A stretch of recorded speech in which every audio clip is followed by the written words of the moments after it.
We're at Montezuma's Castle National Monument. Yeah, this is a cliff dwelling. Built it to the cliff, obviously. When they found it, they thought the Aztecs may have built it, thus the name Montezuma's Castle, but it turns out it was not the Aztecs. They had no relation to it at all. But this is really cool. It was built by the native Pueblo people who lived here about 700 years ago. It's a 5-story building with 20 rooms inside.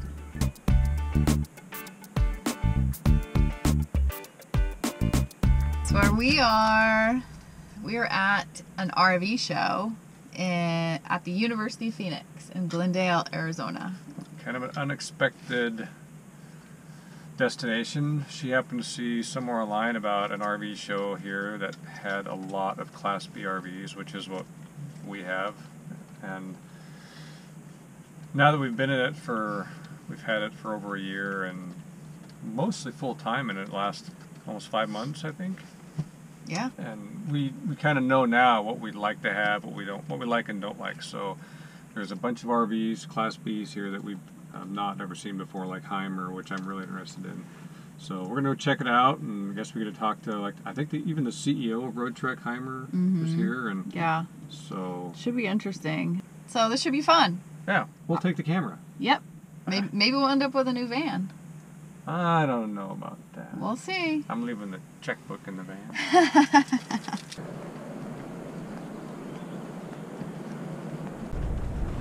You found your new van. This is the Roadtrek Adventurous. CS. This is on the Mercedes chassis, and it's longer. What's the length on this about 22, one? 22, I think. Okay. So coming up here, it's already a lot different. The fridge is here. It is down lower, which I'm not sure I love, and it's bigger, which is nice. This is convection, which is nice because we only have a microwave. Another thing that's awesome is we've always said 1 burner is sufficient. That's what we would like. This is an induction, 1 burner induction. Now this whole system runs off diesel. There is no propane. So that's really neat. Radiant floor heating, which would be super cool. And there's actually a radiant heater in the bathroom. Yeah. The bathroom's just a little bit bigger than our Zion. But he said they have an option where they can take the sink out, which would be ideal for us because we do not use the sink in here. So that We're disgusting. We brush our teeth in the kitchen sink. If you're going to live in a van, you're giving up a lot of things and making a lot of compromises. And if I had to have more of something, it wouldn't be more sinks. No. Just being so much bigger, look at all this storage. Now, they have another model where a seat sits here. So if you're traveling with another person, this is a seat in here. But this is a ton of storage. All this storage, you got overhead storage, you got this huge closet. Oh my gosh, look at this. Wow, look at all that. I can't even touch the walls. I think this is memory foam. It's definitely a lot softer than ours. And it's a king. So, oh hey look, there's a little table to fold out if you want to eat back here. Oh, look. I was actually talking about building this. Oh, you did. See, this is the same stuff I was looking at. Mm-hmm. So much storage.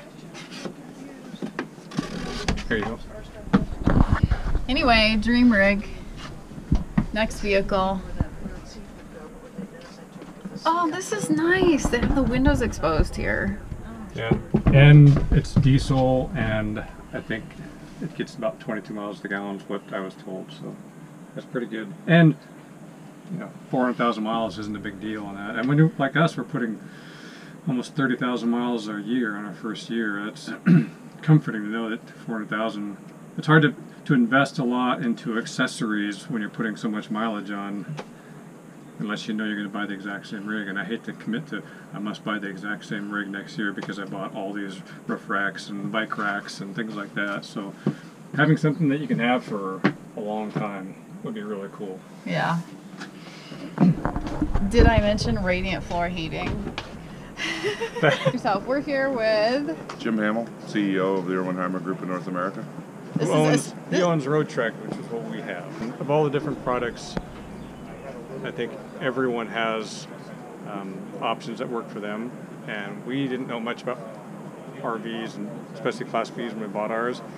And we kind of got lucky getting a Zion, and it's met our needs. But we've had a lot of minor issues of things that we think could be tweaked, and we've been talking to Jim for an hour now, I think, wasting his time, bugging him and complaining to him, and he's been like, come to Canada and I'll fix all your problems. So we're probably going to Canada. So. And these problems are great because, we find that it still functions the way we designed it, but it doesn't work for a full-timer. Yeah. These are really good things for us to understand because it just enhances the product. This is the way to do it. Talk to people who actually use the product. Yeah. It's great. And like you said, it's different building a van for a full-timer than just for someone who's going out for a week or two. Absolutely. Completely Most different, people who have a van like this aren't going to pack it up when it's 15 degrees out and go, let's go camping. Well, we live in it, so we kind of have to have it suitable for that. So it's perfect.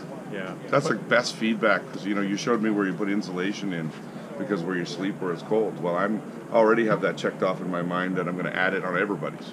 That's awesome. So I'm going to be calling like, hey. We're going to be super stalkers. He's going to regret it for giving me the number. It's okay. That's how we get better. That's wonderful. Yeah. So we've looked at a lot of RVs, a lot of different companies, and what's exciting is the two that I really look at a lot online are Heimer and Roadtrek. And now the Erwin-Heimer Group has now purchased Roadtrek. And they're one big happy family. So now you've got the best two that I've studied everything about all of them. Last year owning this, you start realizing what's good, what's bad, what you like, what you don't like. So you start looking at other Class Bs, what do they have?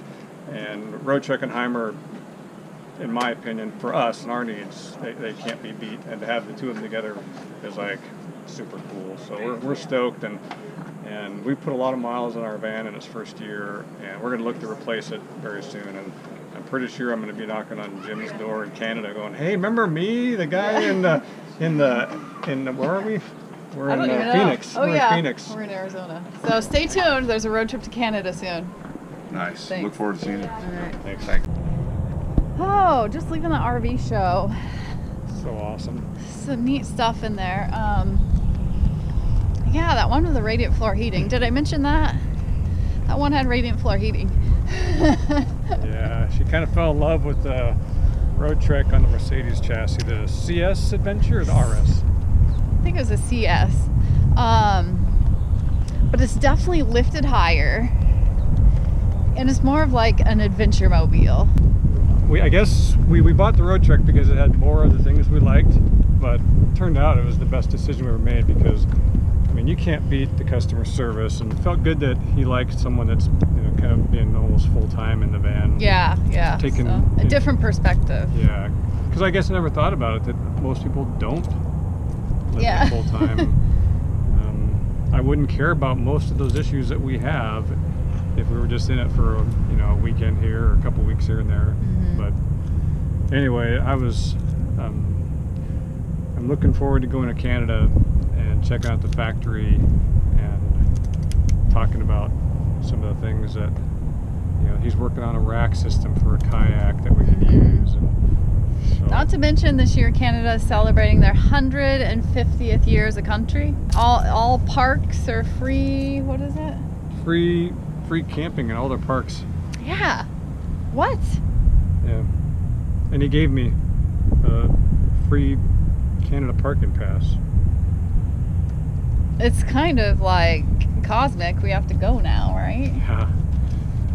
He's just trying to make you buy you a fancy RV. He's trying to get us to buy the $160,000 RV. Yeah. It might work. Back on a bumpy road. Yeehaw! This is our favorite spot of all the places we've boondocked in for free. This is our favorite one. I can't remember what it's called. Saddle Mountain. Saddle Mountain. It's outside of Buckeye, so outside of Phoenix a ways. Probably an hour west of Phoenix. At least. But this is the place where I hiked up into the trail up in that mountain and found the big rock covered in the pictographs.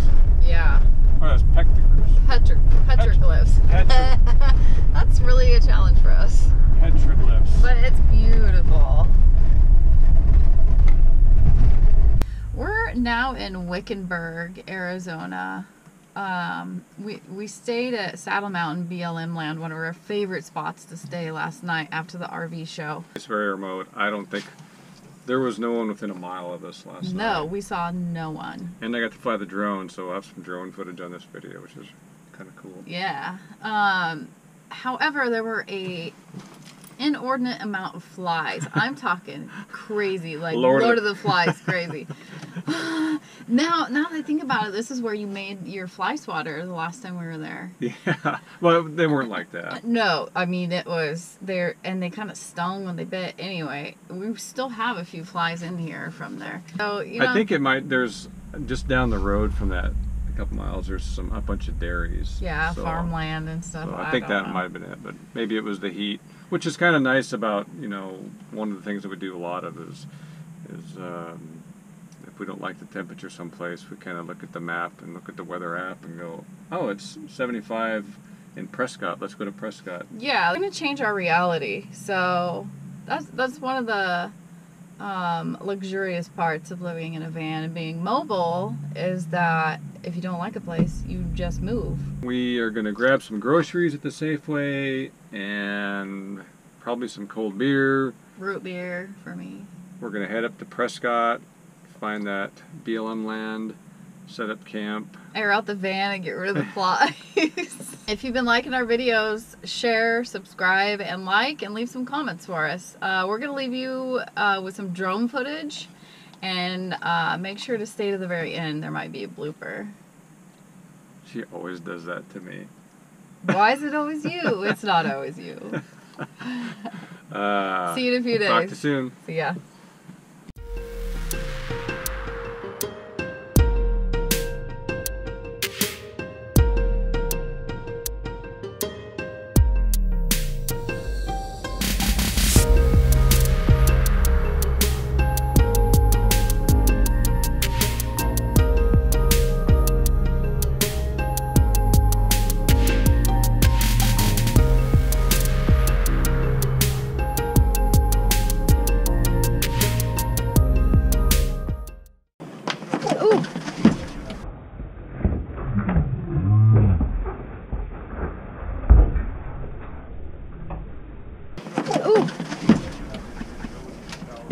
I got it on camera.